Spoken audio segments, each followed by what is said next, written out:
যে নারী রান্না করার সময় তিনটি কাজ করবে ওই নারীর কপাল খুলে যাবে। আল্লাহ পাক রব্বুল আলামিন ওই নারীকে সম্পদশালী বানিয়ে দিবেন। আল্লাহ পাক রব্বুল আলামিন ওই নারীর ঘরে বরকত নাজিল করবেন। ওই নারীর ঘরে আল্লাহ পাক রব্বুল আলামিন রহমত নাজিল করবেন। অনেক মা বোনেরা এখন কিন্তু সংসারের ভিতরে সুখ চান, শান্তি চান, ঘরের ভিতরে রহমত চান, বরকত চান। বিশেষ করে যে সমস্ত নারীরা সংসারে বরকত চান তারা কিন্তু অবশ্যই এই তিনটি কাজ করবেন। দেখবেন আপনার ঘরের ভিতরে শান্তি আসবে এবং আপনার রান্না সুস্বাদু হবে এবং আপনার রান্না যারা খাবে তারাই আপনার প্রশংসা করবে। আমরা অনেকেই কিন্তু নিজের প্রশংসা শুনতে চাই এবং অনেকেই আমরা ঘরের ভিতরে বরকত চাই, রহমত চাই।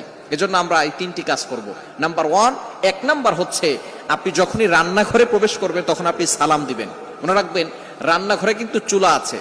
এই চুলা, গ্যাসের চুলা বলেন আর যেই চুলাই বলেন, এই চুলা থাকার কারণে যখন আপনি রাতের বেলা সেখানে থাকেন না, এখানে কিন্তু জিন জাতি থাকার সম্ভাবনা আছে। এই জন্য যখনই আপনি রান্নাঘরে ঢুকবেন তখনই সর্বপ্রথম এক নাম্বার